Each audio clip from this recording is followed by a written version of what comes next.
This is a cut back, cut down, shortened, sweetened account of a cyber incident and response. An emergent cyber breach coach answered the hotline at 4:55 on a Sunday afternoon. An insured, headquartered in Western Australia, had had their backups fail at 8 a.m. that morning. Upon investigation, they realised their data had been encrypted across their network and a rogue admin account created. A ransom note left on the servers identified the threat actor as Avidon and threatened a double extortion: pay the ransom or never be able to decrypt the data, and secondly, have the data released on the dark web. On the Avidon leak site, a countdown had begun, giving 3 days to engage with the threat actor or face the release of the exfiltrated data. The ransom was set at $1 million. Our intel on Avidon confirmed the seriousness of the attack. The ransomware as a service group removes shadow copies of files, deletes backups, disables automatic repair and recovery, cleans the bin, and makes good on its threat to release data. Avidon is also known at times to deliver a triple extortion by launching a distributed denial of service or DDoS attack on its victims. This was threatened on the leak side. Compounding the severity of the incident, it caused almost entire business interruption. For a company with an annual turnover in the hundreds of millions, it equated to the potential loss of over $500,000 a day until recovery. The company also provides critical infrastructure to police and ambulance services and the Department of Defence. After gathering information on the incident and ensuring that all servers and endpoints were isolated to prevent any further lateral movement of the attack, we retained forensics experts to immediately engage with the insured and confirm the cyber incident. An initial notice was provided to the emergence claim team. As the evening progressed, the extent of the attack became clearer. Servers in Western Australia and New South Wales were encrypted, as potentially were servers in Victoria, Northern Territory and South Australia. None of the 800 plus endpoints appeared to be hit, but as it was Sunday night, we couldn't be sure. We worked with the insured's IT manager to get Active Directories up and running on new servers, requested firewall logs to identify malicious IPs to block, took steps to get forensic images taken of the affected servers, took steps to deploy endpoint detection and response software, and recommended all sessions terminated, passwords reset, and multi-factor authentication implemented network-wide. By 10:30 at night, our forensics experts had confirmed the ransomware attack and noted the insured was also likely victim of a business email compromise. We'd received a scope of work from our forensics experts with a cost estimate. This was passed on to the claims team, along with a request for an indemnity position and a reserve to cover the forensics and also to retain legal counsel. Due to the severity of the business interruption, we knew that we were going to have to consider paying a ransom. This is the process whenever a suspected cyber incident comes into the hotline. A cyber breach coach assesses the incident and gives immediate steps for the insured to take. This service is provided to everyone insured by emergence at no cost. At this point, an initial notice is sent to the claims team, and they will provide details of the insured's policy schedule and other relevant information. Depending on the nature of the incident, either the cyber breach coach or one of our forensic panel vendors will then confirm the incident and provide a scope of work and cost estimate. With this confirmation, the cyber breach coach will communicate with claims so that they can provide a coverage position and reserve appropriate funds for the incident response. We retained legal counsel on Monday morning and held a conference call with the insured, forensics and legals, the first of many over the coming weeks and months. There were several legal concerns, including obligations arising under the Privacy Act following a data breach, obligations arising under contract, particularly with government agencies, and the legality of paying the ransom. On Tuesday, we confirmed that data had been exfiltrated to the New Zealand-based file hosting service Mega. We issued a takedown notice to Mega under copyright infringement and abuse policies published by them. We also approached contacts in Western Australia Police with the aim of having the Australian Federal Police make a request to their New Zealand counterparts to apply pressure on Mega to comply with the takedown notice. Mega responded on Wednesday, confirming that they closed the threat actor's account and noted that it held nearly 900 gigabytes of data and over 700,000 files. We assisted the insured in making a report of the incident to the Australian Cybersecurity Centre, which comes under the ultimate authority of the Department of Defence. They contacted us offering assistance, which was immediately accepted. This direct assistance is rarely offered and reinforced the severity of the incident. The insured confirmed that the interruption was enabling them to only conduct business at roughly 10% of normal levels. This would not improve without data recovery. We informed claims that it was likely that the full $1 million coverage of the policy would be exhausted by the incident response and business interruption losses. We retained crisis communications experts to assist the insured in communicating with their key partners and staff about the incident, and also to conduct media monitoring for mentions of the attack. With legals and the insured, we further discuss the legality of paying the ransom.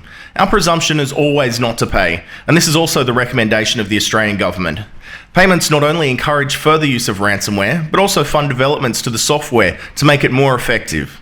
Additionally, payments are an income stream for the threat actor and may be used for other purposes, such as funding terrorism. Funding crime or terrorism can have significant legal consequences. There is also no guarantee that the decryption key will work and that the threat actor will fulfill its promise to restore the data. Ultimately, this is a decision for the insured to make, and we requested our legal vendor to draft a formal notice on the legality of payment in the circumstances.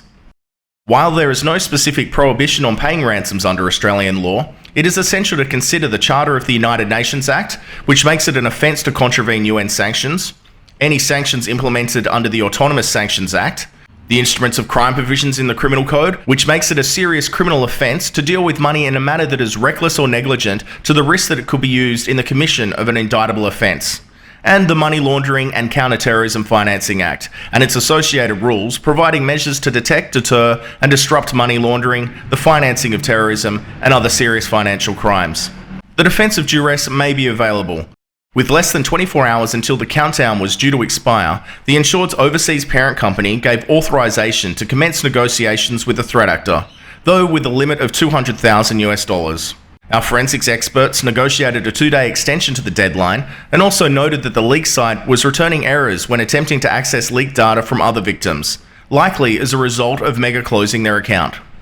With the payment of a ransom becoming increasingly likely, both Emergence and our forensic experts performed sanctions checks to ensure that neither Avidon nor the Bitcoin wallet provided for payment were included on any sanctions list issued by Australia, the United States, the United Kingdom, the European Union, and the United Nations. If either was included on any list, we would refuse to have anything to do with the payment of the ransom. While paying the ransom was being considered and negotiated, work continued to rebuild the IT infrastructure of the insured, with the assistance of our forensics experts and several third-party providers. Most people don't realise that even if you get a working decryption key to restore data, all systems still need to be rebuilt. For companies this size, this process takes weeks or months. On Saturday night, we were also contacted by the Australian Federal Police and the Department of Defence for an update on the situation. From our preliminary investigations, it was clear that notifications to the Office of the Australian Information Commissioner and affected individuals would likely have to be made following the data breach, so we coordinated with our legal vendors and the insured to provide a preliminary notification to the OAIC. This is important as you have 30 days to notify following a data breach. Discussions would continue with the OAIC for months until the matter was finally closed. Ultimately, the insured decided to proceed with paying the ransom.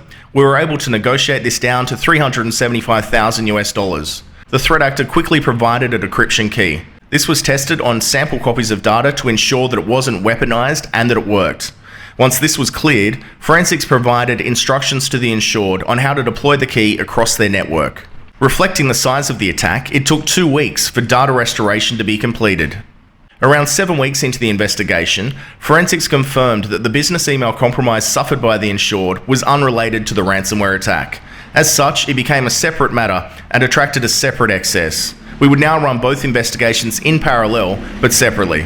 At the same time, forensics had identified that approximately 100,000 files, totaling around 100 gig of data, had likely been exfiltrated in relation to the ransomware attack.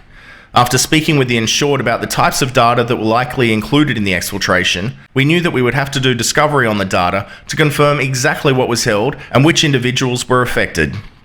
The purpose of discovery is to scan and review all the data to produce a consolidated spreadsheet that can be used for notifications to the Office of the Australian Information Commissioner and any affected individuals. The kinds of information we are looking for is any personally identifiable information, personal health information, tax file numbers, and payment card industry details.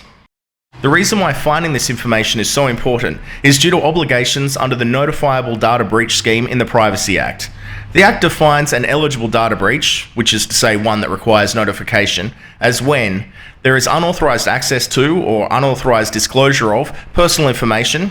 A reasonable person would conclude that the access or disclosure would be likely to result in serious harm to any of the individuals to whom the information relates, and remedial action has been unable to prevent the risk. With regard to the ransomware attack and exfiltration, we identified 200 affected individuals that had had a range of private information compromised and were at risk of serious harm. We notified this to the OAIC and to each affected person individually. We also retained identity protection specialists so that these individuals could ring someone to discuss the situation and get advice on steps to take to minimise the risk of harm. Around 10 weeks after the initial call to the hotline, Forensics reported their final findings from their investigation into the ransomware attack. The threat actor had gained access to the insured's IT infrastructure at least 2 months prior to the insured becoming aware of the infiltration. This access exploited a zero-day vulnerability in the Microsoft Exchange server. Taking advantage of this, the threat actor was able to create web shells and remotely execute code, which included a cryptocurrency miner.